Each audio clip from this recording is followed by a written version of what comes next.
अर्जुन ने श्री कृष्ण से बोला है कि रथ दोनों सेनाओं के बीच में ले जाके खड़ा करिए, ऐसा उन्होंने क्यों कहा? जब अर्जुन देखता है कि सामने की सेनाओं में उसके वैसे पितामह भीष्म है जिनकी गोद में वह अकेला है, तो बिल्कुल बहुत व्याकुल हो जाता है। वह समझ नहीं पाता है कि वह कहाँ पर खड़ा है। मेरी मति मंद हो गई है माता, मेरे अंग अंग कांप रहे हैं, खंडी मेरे हाथों को फिसला जा रहा है माता। मुझे केवल भयानक विनाश दिखाई दे रहा।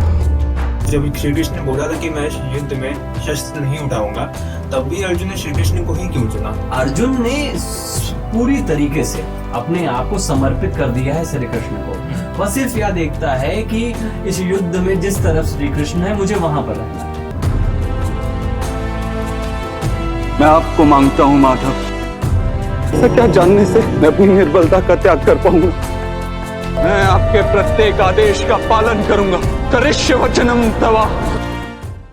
ये रील्स का क्या मामला है? वही तो मामला है ना कि 15 सेकंड में हमारा डोपामाइन रिलीज हो जाता है, हमें सुख शांति मिल जाती है। आपकी निगाहों ने, आपकी आंखों ने आपको अपना गुलाम बना लिया है। ये आपकी गलती है, मतलब इसमें गलती आपकी होगी। क्यों? क्योंकि आपने बहुत छोटे से रूल्स बना लिए हैं। ये हमारा माइंड भी इसी तरीके से, ये माइंड के धागे आपको तय करने हैं। आप उनकी डोर किसके हाथ में दे रहे हैं? अर्जुन ने वो डोर श्री कृष्ण के हाथ में दी है। सर, पिछली वीडियो में हमने देखा कि हमारा धर्म क्या है, हमें भगवत गीता क्यों फॉलो करनी चाहिए। बट अब आ जाते हैं अध्याय 1 पे कि ऐसा इस अध्याय 1 में क्या है जो पूरा एक अध्याय इसको डेडिकेट कर दिया गया इस टॉपिक को, और एग्जैक्टली इस अध्याय में है क्या, तो वो हम आपसे जानना चाहेंगे। आनंद, देखिए, जो मैंने पिछली वीडियो में भी कहा था कि ये जो भगवत गीता है, ये हमारे वेदों और उपनिषदों का सार है। कि आप जब इन सारी चीज़ों को नहीं पढ़ सकते हैं या फिर आप नहीं समझ पा रहे हैं, तो आप भगवत गीता का ज्ञान से आप इसको उसकी प्रतिपूर्ति कर सकते हैं।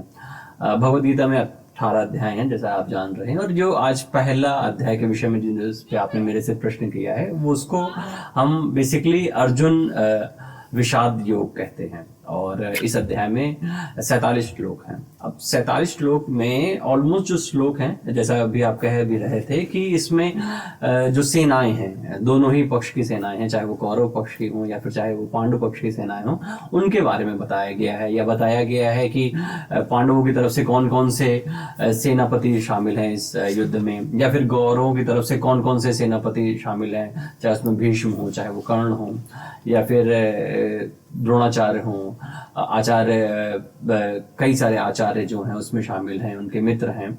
इसी तरीके से पांडवों में जो लोग हैं उसमें अर्जुन हैं, भीम हैं, नकुल हैं, सहदेव हैं, उनके स्वयं के राजा युधिष्ठिर हैं। ये सारे के सारे लोग हैं और उनके पुत्र शामिल हैं सारे युद्ध में। उन सब के विषय में बताया गया है। तो ये जो हमारा अध्याय है बेसिकली सेनाओं का वर्णन है। और अंत के जो हमारे श्लोक आते हैं उसमें जो कंफ्यूजन है, जो अर्जुन का कंफ्यूजन है युद्ध को लेकर, और जिस तरीके से वो एक डिलेमा में आ रहे हैं कि उन्हें क्या करना चाहिए, उनका कर्म क्या है, जिस कर्म को वो भूल रहे हैं, और उसको धर्म के आवरण से किस तरीके से समझा जा सकता है। श्री कृष्ण ने इसी अध्याय के अंत में आते आते अर्जुन को वही ज्ञान दिया है। तो सर, एग्जैक्टली अध्याय 1 की शुरुआत कहाँ से है, कि मतलब क्या सेटिंग क्या है इस अध्याय की, कहाँ से स्टार्ट हुआ है, क्या है, तो वो बताइए जरा। हाँ, ये जब अगर आप इस अध्याय को देखते हैं तो जो पहला ही श्लोक है आनंद, ये बेसिकली उस प्लॉट के बारे में है, उस स्थान के बारे में, उस ज्योग्राफी के बारे में है। वह यह बता रहा है कि कुरुक्षेत्र नाम की कोई जगह है और हमारा जो आर्यावर्त की जो ये भूमि है वहां पर सब लोग शामिल हो रहे हैं। यहाँ पर एक बात मैं ध्यान देने वाली कहना चाहूंगा, ये पूरा का पूरा जो वर्णन है ये संजय ने वर्णन किया है। संजय ने वर्णन किया है धृतराष्ट्र को। धृतराष्ट्र कौन है? धृतराष्ट्र आप ये कह लीजिए हस्तिनापुर के राजा हैं, कुरुक्षेत्र के जो पूरा का पूरी जो भूमि पड़ रही है उसके राजा हैं, और कौरवों के पिता हैं। कौरव के भाई पांडु रहे और पांडु के पुत्र जो रहे जिसमें युधिष्ठिर और उनके अन्य भाई शामिल हैं। तो ये जब युद्ध बेसिकली 10 दिन का बीत जाता है, उसके बाद में जब पता यह चलता है कि भीष्म पितामह की मृत्यु हो गई है, तो चूंकि धृतराष्ट्र को पुत्र का बहुत मोह है, इसी पुत्र मोह के कारण पूरा का पूरा महाभारत हुआ है। इसकी बहुत सारी कहानियां हैं, किस तरीके से वो अपने पुत्र के प्रेम में इतने ज्यादा अंधे हो जाते हैं कि वो नहीं देख पाते हैं। और ये आजकल के भी टाइम में हो रहा है। हम अक्सर हमें ये देखने को मिलता है कि एक बहुत बड़े बड़े इंडस्ट्रियलिस्ट होते हैं और उनका पूरा का पूरा कुनबा खत्म हो जाता है। सिर्फ इसीलिए कुनबा खत्म हो जाता है कि वो अपने बच्चों के जो उनके जो कृत्य होते हैं उन कृत्य को नहीं देख पा रहे होते, उनका पूरा का पूरा परिवार खत्म हो जाता है, उनकी पूरी की पूरी इंडस्ट्री खत्म हो जाती है सिर्फ एक गलती के कारण, कि वो बच्चों के मोह के कारण। हाँ, वो बच्चों का मोह है, उनके अंदर बच्चों का मोह है, उन गलतियों को नहीं सुधार रहे हैं। देखिए, दुर्योधन एक दिन में दुर्योधन नहीं होता है। दुर्योधन तो सुयोधन था, ठीक है, जिसके अंदर ये गुण थे, लेकिन उस समय के साथ में दुर्योधन हुआ है क्योंकि वो लगातार गलतियां करता चला आ रहा है और उसको कोई रोक नहीं रहा है, कोई उसको टोक नहीं रहा है। उसको जिन लोगों का साथ मिल रहा है वो भी उसको गलत राह पे लेके जा रहे हैं। तो सर, जिस स्थान पे युद्ध हो रहा है कुरुक्षेत्र का, उसे समंत पंचक बोला गया है। उस स्थान की क्या इंपॉर्टेंस है? हाँ, देखिए आनंद, कुरुक्षेत्र का एक नाम समंत पंचक भी है। बेसिकली यह नाम इसलिए पड़ा कि एक अनादिकाल में जब परशुराम थे, जब उन्होंने इस धरती से क्षत्रियों को पूरी तरीके से समाप्त कर दिया था, तो सारे क्षत्रियों के लहू से वहां पर 5 तालाब बने थे और उन तालाबों में सारे क्षत्रियों का लहू उसी में ही था, तो इसी कारण उसको समंत पंचक भी कहा जाता है। एक ऐसी भी मान्यता है कि इस स्थान पर जो भी व्यक्ति मृत्यु को प्राप्त करेगा, वह किसी भी तरीके का हो, उसको सीधे स्वर्ग की प्राप्ति होगी। तो समंत पंचक के साथ में एक यह बड़ी विशेषता रहती है कि इस स्थान पे जिस भी व्यक्ति की मृत्यु होगी उसको स्वर्ग मिलेगा। तो सर, अध्याय 1 में दोनों सेनाओं का विवरण किया गया है, पांडवों और कौरवों की। इसका क्या इंपॉर्टेंस है? देखिए आनंद, जो हमारा पहला अध्याय है उसमें दोनों ही पक्ष की सेनाओं के विषय में उनका वर्णन किया गया है, चाहे वो कौरव के पक्ष की हो या फिर पांडवों के पक्ष की हो। पहले शुरुआत का जो हमारे श्लोक आते हैं वहां पर जो दुर्योधन है वो अपने गुरु द्रोणाचार्य को ये बता रहा है कि सामने जो पांडवों की सेना है उनके विषय में वह बताता है। तो वो बता रहा है कि इनके अर्जुन है, अर्जुन के साथ में सारथी के स्वरूप में भगवान श्री कृष्ण है, और बाकी के जो उसके जो भाई हैं, जिसमें युधिष्ठिर का जिक्र वो कर रहा है, नकुल सहदेव का कर रहा है, भीम का कर रहा है, या फिर किस तरीके से धृष्टद्युम्न का नाम वहां पर आ रहा है, काशी नरेश का नाम आ रहा है। ऐसे कई सारे बहुत सारे जो भी साथी हैं उनके पांडवों के, उनके बारे में बता रहा है। और उसके बाद में जो दुर्योधन है वह अपनी सेना के भी बारे में बता रहा है। यहाँ पर एक बात बहुत इंपॉर्टेंट है। देखिए, कई बार हमें यह लगता है कि हम किसी भी युद्ध में जा रहे हैं, अपने जीवन के किसी युद्ध में जा रहे हैं या फिर किसी फाइट में जा रहे हैं, तो हम यूं ही उसमें जाने की कोशिश करते हैं। ये गलत अप्रोच है। यूं ही मतलब? यूं ही का मतलब है कि हमें यह पता नहीं चला है लेकिन फिर भी हम किसी आग में कूदना शुरू कर दे रहे हैं, just out of adrenaline rush. हाँ बिल्कुल, ऐसे क्या है कि हमें कोई प्रोवोक किसी ने किया और हम किसी के साथ में तुरंत भिड़ना शुरू कर दे, ये बुद्धिमत्ता नहीं है। देखिए, दुर्योधन आप भले उसको कह दीजिए कि वो अधर्मी है और दूसरे की तरफ खड़ा है, लेकिन एनालिसिस तो कर रहा है ना। वो उस पॉइंट पे खड़े होके वहां पर ये देख रहा है कि सामने अर्जुन है, वह यह भी देख रहा है कि भीम है, महाबलशाली भीम है, वह यह भी देख रहा है कि युधिष्ठिर भी है, वह यह देख रहा है कि धनुर्धर, एक श्रेष्ठ धनुर्धरों में शामिल शिखंडी भी उनके पास में है, वह काशी नरेश को भी देख रहा है, वो धृष्टद्युम्न को भी देख रहा है, उन सबका एनालिसिस कर रहा है। ऐसा नहीं है कि वो उसको यह इस बात की भी जानकारी नहीं है कि सामने की तरफ कौन है।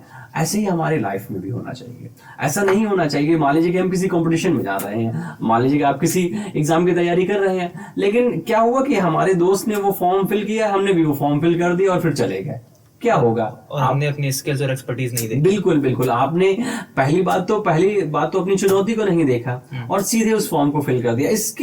इसी अध्याय में कौरवों की सेना का भी वर्णन किया है आपके दुर्योधन ने ये भी बताया कि हमारे पास में भीष्म पितामह है। कौरवों ने बताया है कि हमारे में पास में आप जैसे एक श्रेष्ठ पराक्रमी जो सेनापति हैं वो द्रोणाचार्य हैं, हमारे पास में कर्ण है, हमारे पास में कृपाचार्य हैं। उसने इन सब का नाम लिया है। तो ये हमारी स्किल्स है, ये हमारी स्ट्रेंथ है, और सामने हमारे पास में जो सेना है उसमें ये लोग शामिल है। तो हमें भी अपनी लाइफ में इसी तरीके से करना है। हमें अपनी स्किल्स के बारे में पता होना चाहिए कि हम कैसे करते हैं। यहीं पर ही वो भीष्म पितामह को लेके बहुत ज्यादा आश्वस्त है, means he is very confident with Bhishma Pitamah. वो कहता भी है कि जब तक भीष्म है तब तक कोई भी किसी चीज का कोई डर ही नहीं है, हमें कोई बिल्कुल भी नुकसान नहीं होगा। तो यहाँ पर ये भी थोड़ा सा देखना पड़ेगा कि वो उसका जो सारा का सारा कॉन्फिडेंस किस पे आ रहा है, भीष्म पितामह पे। भीष्म पितामह पे आ तो रहा ये है। अंडर कॉन्फिडेंस भी है। हाँ, ये अंडर कॉन्फिडेंस है, जाहिर सी बात है कि हम ये वहीं पर ही अगर आप दूसरी तरफ देखते हैं तो अर्जुन को अपने ऊपर पूरा कॉन्फिडेंस है। वो यह जान रहा है कि मैं इस युद्ध में ऐसे काम कर सकता हूं, मैं ऐसे काम कर सकता हूं, मेरे पास में ये स्ट्रेंथ है। लेकिन दुर्योधन की सारी स्ट्रेंथ वो किसकी तरफ देख रहा है? वो देख रहा है आपके भीष्म पितामह को देख रहा है, और कर्ण को वो देख रहा है, और पितामह को देखता है, तब उसकी बात में घमंड दिखता है।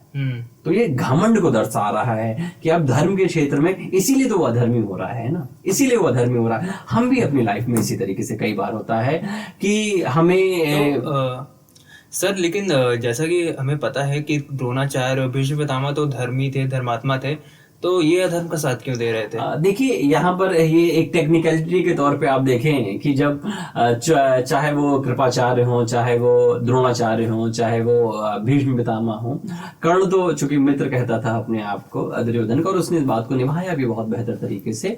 लेकिन ये सबके सब क्या थे? ये राज्य के एक अधिकारी थे, सेवक थे। तो राज्य जो कर रहा था वहां पर, या जो युद्ध हो रहा था वह राज्य को लेकर था।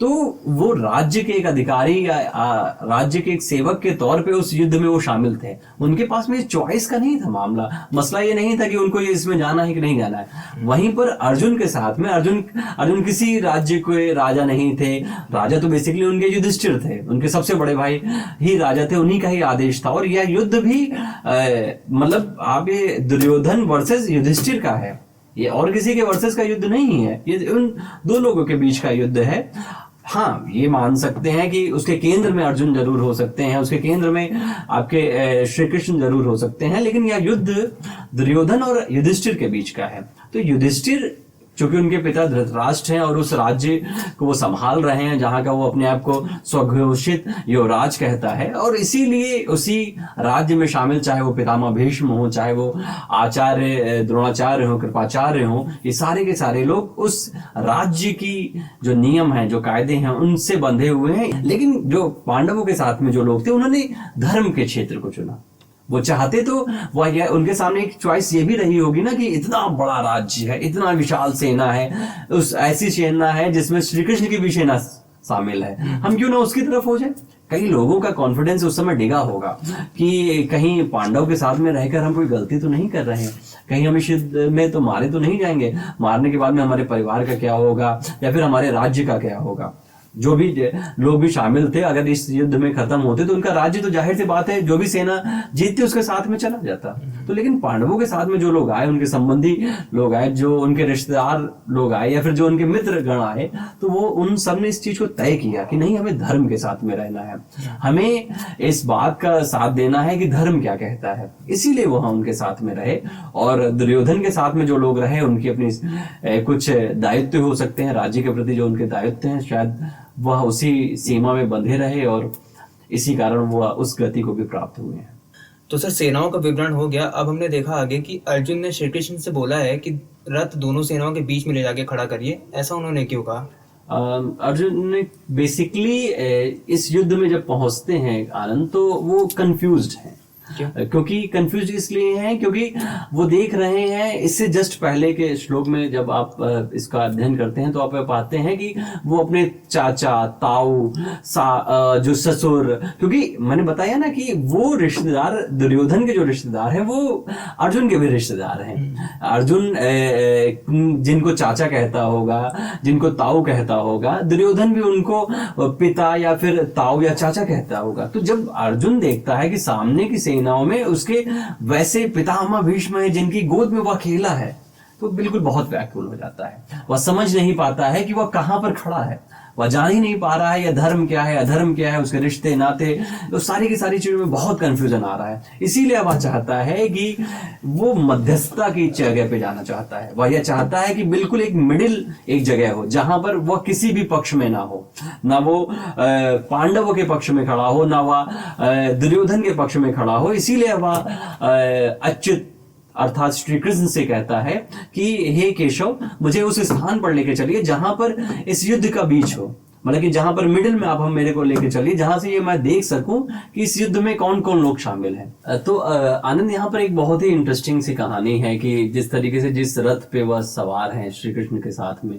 जिसके सारथी स्वयं योगेश्वर श्री कृष्ण है, सारे दुनिया का जो भार संभालते हैं, ऋषिकेश। हाँ, ऋषिकेश भी जिनको कहा जाता है, अगले श्लोक में ही उसका भी वर्णन है, मैं उसके भी बारे में बताऊंगा। यह जो रथ बेसिकली है, यह रथ पांडवों को, विशेष तौर पे अर्जुन को देवताओं के राजा इंद्र ने दिया था। और इंद्र ने उस समय दिया था जब ये लक्षाग्रह से, जब ये सुरक्षित तौर पे ये बाहर आ जाते हैं। इसी रथ में गंधर्व के पास में, जो एक गंधर्व जो देवता कहे जाते हैं, उनके पास में 100 घोड़े रहा करते थे। उन्हीं में से 4 घोड़े इस रथ में भी जुते हुए थे, जो इसमें थे। वह बेसिकली जो घोड़े हैं, वो बेसिकली आप ये कह सकते हैं कि एक तरीके से यह जो रथ है, यह हमारी बॉडी है, ठीक है, जिसके साथ में यह जो मन रूपी घोड़े जिसमें शामिल हैं, और जहां पर योगेश्वर श्री कृष्ण स्वयं वहां पर विराजमान है। देखिए, अर्जुन ने पूरी तरीके से अपने आप को समर्पित कर दिया है श्री कृष्ण को। उसमें यह वह नहीं देख रहा है कि कहां पर उसका क्या फायदा हो रहा है, कहां पर क्या नुकसान हो रहा है। उसका मन, उसका तन, उसका शरीर, उसका ज्ञान, सब कुछ किसको समर्पित है? श्री कृष्ण को समर्पित है। उसकी पूरी आस्था है। वह सिर्फ यह देखता है कि इस युद्ध में जिस तरफ श्री कृष्ण है, मुझे वहां पर रहना है। इसी श्लोकों में आगे की तरफ आप स्वयं कृष्ण को वह कहता भी है कि मैं तो सिर्फ आपकी ही तरफ देख रहा हूं, मैं आपको जानता हूं, मैं आपकी ही शरण में हूं, मैं इसी तरीके से आपके साथ में रहना चाह रहा हूं। तो यहाँ पर आस्था का विषय है, यहाँ पर फेथ की बात है। तो वह जो फेथ है, वह अर्जुन का पूरी तरह पे श्री कृष्ण के साथ में मिलता है। सर, जब चुनने की बात आई थी, तब अर्जुन और दुर्योधन दोनों श्री कृष्ण के पास गए थे। तो जब श्री कृष्ण ने बोला था कि मैं युद्ध में शस्त्र नहीं उठाऊंगा, तब भी अर्जुन ने श्री कृष्ण को ही क्यों चुना?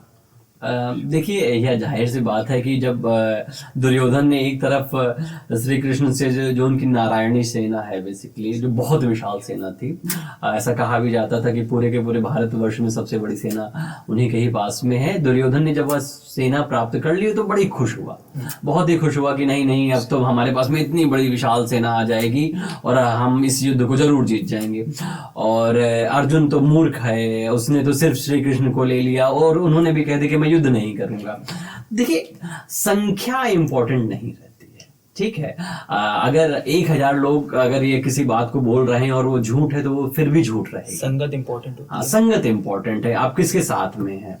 तो अर्जुन के लिए यह इंपॉर्टेंट था कि श्री कृष्ण होने चाहिए, क्योंकि उसकी आस्था था, उसके पूरा विश्वास था कि श्री कृष्ण वहीं पर खड़े होंगे।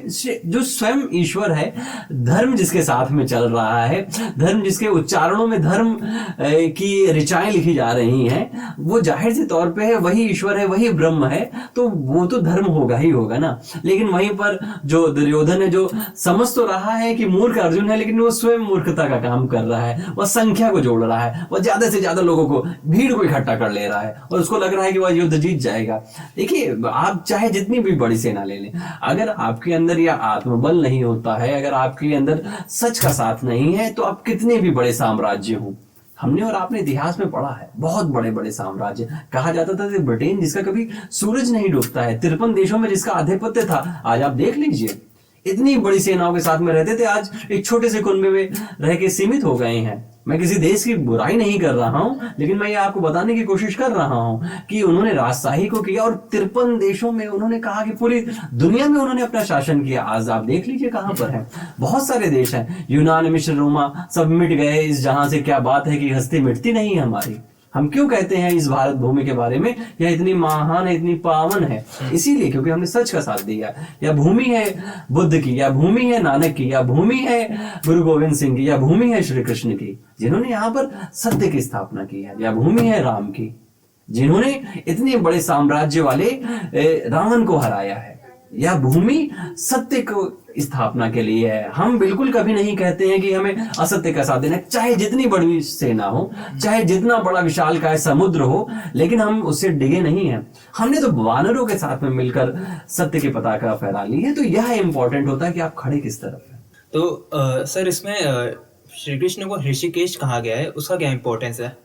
देखिए, ऋषिकेश का अर्थ होता है कि जो अपनी इंद्रियों पर विजय प्राप्त कर ले। मतलब कि श्री कृष्ण को कई सारे नाम कहे गए हैं। इसी श्लोक में उनको एक जगह अच्युत कहा जाता है, अर्थात अटल रहे, जिसकी बात हमेशा अटल रहे, जो अपने प्रण से काम रहे। हाँ, जो मतलब कि अपने प्रण पे टिका रहे, कहीं इधर उधर ना हो, हर स्थिति में वो एक समान रहे।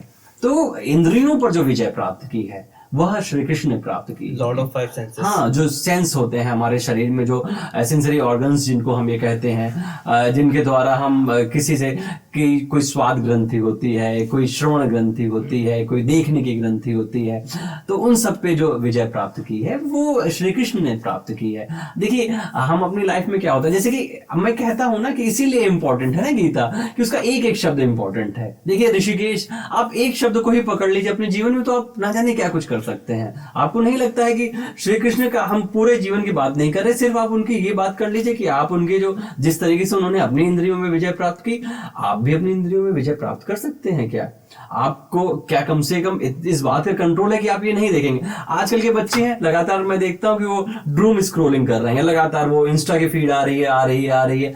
किस बात का सुख मिल रहा है आपको? आपके नेत्रों को सुख मिल रहा है ना। आपकी निगाहों ने, आपकी आंखों ने आपको अपना गुलाम बना लिया है। आपके वो गुलाम बना के ना, इसीलिए तो आप लगातार इंस्टा की फीड पे चले जा रहे हैं ना। आप कृष्ण को देखिए, उन्होंने तो अपनी सारी इंद्रियों पे विजय प्राप्त कर ली है। हमें कुछ स्वाद मिलता है, हम बाहर खाने के लिए चल देते हैं, आज भी ये खाना है, कल को वो खाना है, ये खाना है, फिर क्या होता है, हमारा अपना शरीर खराब होता है। सुनने के लिए हम ना जाने क्या क्या सुन रहे हैं। तो ये सब अपनी ग्रंथियां हैं, इनके ऊपर विजय प्राप्त करिए। मैं ये नहीं कह रहा हूं कि आप बिल्कुल वहां तक पहुंच जाइए, लेकिन कुछ तो कंट्रोल तो कर सकते हैं ना, थोड़ा सा तो कंट्रोल हो सकता है, कि तभी तो आप बेहतर कर पाएंगे, तभी तो बैलेंस हो पाएगा आपको अपने जीवन में। सर, इसमें जैसा आपने बताया कि चैरियट हमारी बॉडी होती है, रथ हमारी बॉडी होती है, तो और रथ को, आई थिंक वो धुरा को, रस्सी को जिसपे घोड़े बंधे हैं, उसको माइंड बोला गया है। जी हाँ, जी। और उसको श्री कृष्ण ने पकड़ के रखा है अर्जुन के रथ पे। जी हाँ, सर, इस बात का क्या इंपॉर्टेंस है? देखिए, क्या है कि हमारी बॉडी, जैसे कि अब इसी श्लोक में बताया गया है कि रथ जो है वो हमारी बॉडी है, लेकिन जो उसकी आप रस्सियां हैं वो हमारा माइंड है।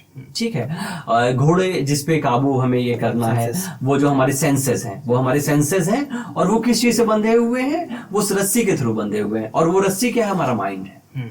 हमारा माइंड कंट्रोल कर रहा है। जैसे कि आपके ऊपर ये तय करता है ना, कि जैसे कि आपका माइंड किस तरफ जा रहा है। आपका माइंड अगर आपके उस घोड़े को इस तरफ दौड़ा रहा है कि आप लगातार कुछ भी खराब शराब सा खा रहे हैं, तो आपका क्या होगा कि आपकी बॉडी उधर ही की तरफ चल दी, मतलब आपका रथ भी उधर ही की तरफ चल दिया।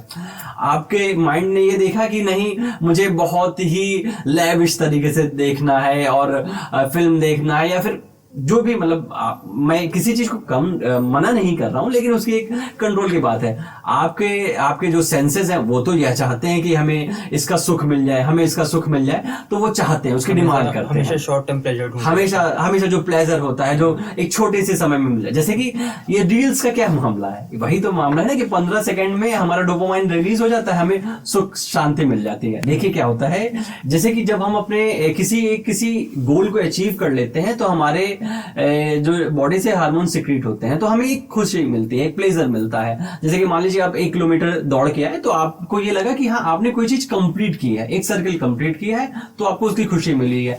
इधर आजकल क्या हो रहा है कि हम 15 सेकंड की रील खत्म कर दे रहे हैं, तो वो आपको खुशी क्या हो रही है? 15 सेकंड में खत्म हो रही है। तो क्या हो रहा है कि बड़े छोटे छोटे शॉर्ट टर्म गोल्स, पूरा माइंड हमारा फक्ड अप कर रहा है। हमारा बिल्कुल, हमारा जो माइंड है वो उतनी ही चीजों में सीमित होता चला जा रहा है। आज की डेट में हम क्यों नहीं बैठ के 1 घंटे पढ़ पा रहे हैं, 2 घंटे पढ़ पा रहे हैं, या 3 घंटे क्यों नहीं पढ़ पा रहे हैं? ऐसा नहीं है कि आप 10 साल पहले या 12 साल पहले, 15 साल पहले आप बात करिए, लोग बैठ के किताबें पढ़ डाल रहे हैं पूरी की पूरी। आज की डेट में क्या हो रहा है, बच्चों के पास में बिल्कुल वो क्लास में बैठे होते हैं, वो आधे घंटे की क्लास या 45 मिनट की क्लास में बिल्कुल बेचैन से होने लगते हैं। क्यों? क्योंकि उनके गोल्स बड़े छोटे छोटे हैं, उनको वीडियोस उतनी छोटी छोटी देखनी है। मतलब आप जब वीडियो के लेवल पे, जब इतने छोटे लेवल पे आ गए हैं, तो कैसे अपने बड़े गोल्स को ये करेंगे? हम बड़ी जल्दी कहते हैं कि बोर हुए चले जा रहे हैं। क्यों भैया बोर हुए चले जा रहे हैं? मोस्टली लोग अब तक ये वीडियो छोड़ चुके होंगे। हाँ, हो भी सकता है कि शायद उनको ये लग रहा हो कि नहीं, ये तो बहुत ज्यादा है, इसको ऊपर कर दिया हमने, तो ये आपकी गलती है। मतलब इसमें गलती आपकी होगी, क्यों? क्योंकि आपने बहुत छोटे से गोल्स बना लिए हैं। ये हमारा माइंड भी इसी तरीके से, ये माइंड के धागे आपको तय करने हैं। आप उनकी डोर किसके हाथ में दे रहे हैं?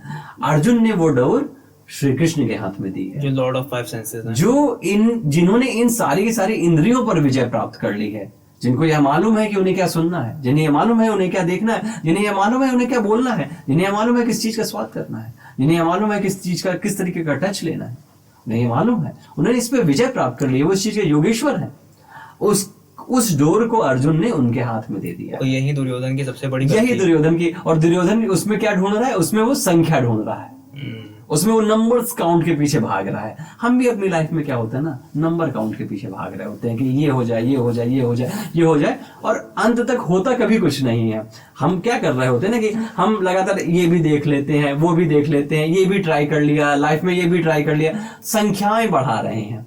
करियर में भी कई बार क्या होता है कि इतने दिन तक ये किया, इसमें नहीं समझ में, चलो ये कर लिया, वो नहीं समझ में तो ये कर लिया। अरे भाई, किसी एक चीज को करो, अच्छे से करो ना, उस पर विजय प्राप्त करो ना, कंसिस्टेंसी करिए ना। लेकिन आपको नहीं करना है, आपको विजय नहीं करना है, आपको विजय प्राप्त नहीं करना है, आपको भागना है इधर से उधर, इधर से उधर आप भाग रहे हैं चीजों पे, इसीलिए आप विजय प्राप्त नहीं कर पा रहे हैं। आप एक चीज में अगर रुकेंगे तो बिल्कुल विजय प्राप्त करेंगे, लेकिन अगर आप नहीं रुकेंगे, आप किसी भी एक चीज को लेकर दृढ़ नहीं रहेंगे, तब तक आपको सफलता नहीं मिलेगी। सर, ये भी बहुत इंपॉर्टेंट चीज है ना कि हम हमेशा मजे ढूंढते हैं कि हमें ये करने में मजा आ रहा है। ये अर्जुन को भी युद्ध करने में कोई मजा नहीं आ रहा था, बट वो धर्म के लिए जरूरी था इसलिए किया। तो मुझे लगता है कि आज के लोग मजा ढूंढ रहे हैं कि मुझे इस करियर में मजा नहीं आ रहा है तो मैं छोड़ देता हूँ, बट आई थिंक मजे जैसी कोई चीज होती नहीं है।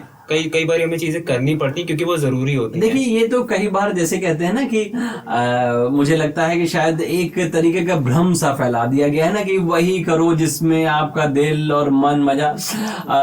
मैं शाहरुख खान ने अगर ये सोचा होता कि अगर मेरे को मजा नहीं आ रहा है इसमें, तो वो आज की डेट में सुपरस्टार ना होते। कभी आप उनकी बात सुनिए तो बिल्कुल बताते हैं कि मैं नहीं सोता था, मैं मेहनत करता था, मैं दौड़ता था, मैं अपनी बॉडी को फिट रखता था। उन्होंने इस चीज कहा कि उन्होंने कभी इस बात को नहीं कि मेरे को मजे आ रहे थे इसमें। उन्होंने इस चीज की मेहनत की है।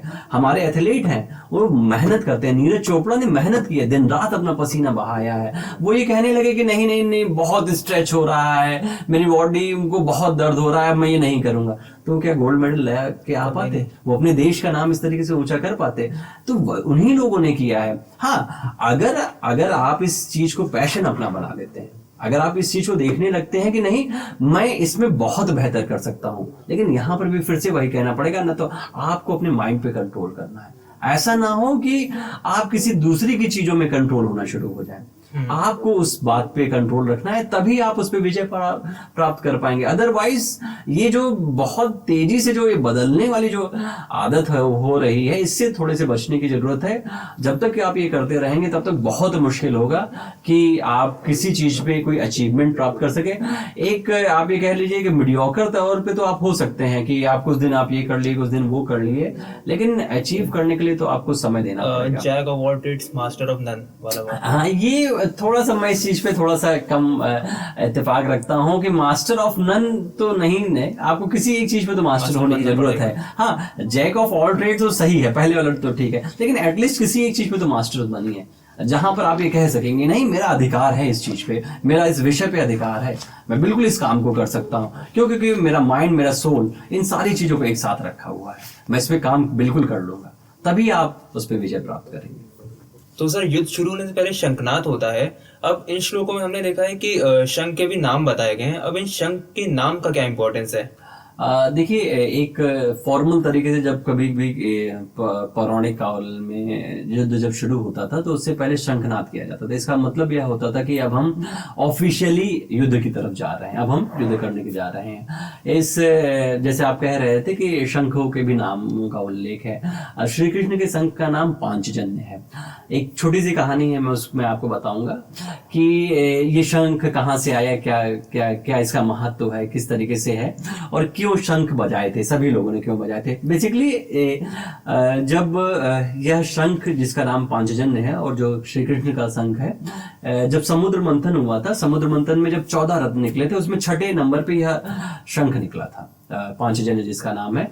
और यह शंख कालांतर में एक राक्षस था जिसका नाम शंखासुर कहा जाता है, और वो समुद्र में ही रहता था, वहां पर था। जब श्री कृष्ण और बलराम जो उनके बड़े भाई हैं गुरु संदीपनी के आश्रम में अपनी शिक्षा पूरी कर लेते हैं, और पूरी करने के बाद में जब गुरु दक्षिणा का समय आता है तब उनके गुरु सेवा कहते हैं कि आप दक्षिणा के रूप में क्या चाह रहे हैं। तो संदीपनी जो उनके गुरु हैं वह कहते हैं कि हम अपने पुत्र को वापस चाह रहे हैं। उनके पुत्र की मृत्यु हो चुकी होती है, और जो एक जिस असुर का नाम मैं ले रहा था अभी, शंखासुर, जो समुद्र में रहता है, उसके साथ युद्ध में उनके पुत्र की मृत्यु हो जाती है। श्री कृष्ण इस समुद्र में जाते हैं, उस शंखासुर असुर जो एक बड़े से शंख में रहता है, जिस शंख का नाम पांचजन्य है, उसी में रहने वाले शंखासुर के साथ में युद्ध करते हैं। युद्ध करने के बाद में उसको वीर गति प्राप्त होती है, जब उसको मार देते हैं तो वो ये बताता है कि जो आपके गुरु के जो पुत्र हैं उनकी मृत्यु हो गई और वो यमलोक में, उनकी आत्मा यमलोक में है। जब चूंकि उन्होंने अपने गुरु से इस बात का वादा किया है कि नहीं, मैं आपके पुत्र को वापस लेके आऊंगा, तो श्री कृष्ण और बलराम यमलोक पहुंच जाते हैं। यमलोक पहुंच जाते हैं तो वहां पर यमलोक पहुंचने के बाद में जब उन्हें पता चलता है कि चूंकि यहाँ पर ही उनकी आत्मा है और नीचे नहीं जा सकती है, तो श्री कृष्ण बहुत क्रोधित होते हैं। तो वहां पर वह उस पांचजन शंख को बजाते हैं। कहा जाता है कि उस शंख में इतनी तेज आवाज थी कि 1000 शेरों की गर्जना होने लगती है, इतनी तेज आवाज थी। तो उस गर्जना से पूरा यमलोक हिलने लगता है, पूरा यमलोक हिलने लगता है। तो फिर इसी भय से जो यमलोक से उनकी आत्मा, जो उनके पुत्र की आत्मा है, वो नीचे आ जाती है और उनका पुत्र जीवित हो जाता है। आचार्य संदीपनी जब प्रसन्न होते हैं तो वह जो शंख है वह भेंट स्वरूप में श्री कृष्ण को दे देते हैं। इसी जब महाभारत के जब युद्ध में जब वह पहुंचते हैं तो वहां पर उस शंख का शंखनाद करते हैं। एक बात यहाँ पर इंपॉर्टेंट इस तरीके से भी है, जब भी कभी आप किसी भी इसी युद्ध में जा रहे होते हैं, किसी कंपटीशन में जा रहे होते हैं, तो आपको यह दिखाना पड़ता है कि स्ट्रेंथ क्या है, इससे कॉन्फिडेंस आता है ना आपके साथ के लोगों को। तो जब उन्होंने यह शंखनाद किया तो एक कॉन्फिडेंस आया पांडवों की सेना में, और पांडवों की सेना में कॉन्फिडेंस आया और सामने वाली सेना में भय आया, क्योंकि 1000 शेरों की जब गर्जना एक साथ होगी तो जाहिर तौर पे जो बाकी के लोग हैं, जो आपके अपोजिशन के लोग हैं, वो डरेंगे, भयभीत होंगे। जैसे कि कई बार हम लोग कहते नहीं कि हमारे देश ने इस मिसाइल का परीक्षण किया है, ऐसा नहीं कि हम किसी के ऊपर दागने जा रहे हैं, किसी पे हमला करते हैं, लेकिन हम ये बता रहे हैं कि नहीं भाई, अपन के पास में भी स्ट्रेंथ है, हम भी पावरफुल हैं। और तो यही बात है, श्री कृष्ण को युद्ध नहीं करना था, ये तो जाहिर सी बात है, लेकिन फिर भी उन्होंने बताया कि नहीं, हमारे पास में भी जब हमारे शंख की इतनी आवाज है तो आप ये समझ सकते हैं कि हमारे पास में कितनी पावर होगी। तो ये बहुत इंपॉर्टेंट होता है कि हम इस बात को बता सकें, हम अपने जो साथ के लोग हैं उनके अंदर एक कॉन्फिडेंस पैदा कर सके कि नहीं, हमारे ये स्ट्रेंथ की चीजें हैं, हमें इसको शोकेस करना चाहिए। आप जब भी किसी कंपटीशन में जाइए, जब भी किसी इस तरीके के किसी एक सिचुएशन में पहुंचिए, तो बिल्कुल अपनी स्ट्रेंथ को जरूर शोकेस करिए, तो आपके अंदर भी एक कॉन्फिडेंस आएगा और आपके साथियों में भी आएगा। तो सर फिलहाल इस अध्याय को हम विराम देते हैं। आगे की वीडियोस में हम देखेंगे कि अर्जुन की कंफ्यूजन थी क्यों कि इस अध्याय को अर्जुन विषाद युग कहा गया। जी हाँ, शुक्रिया।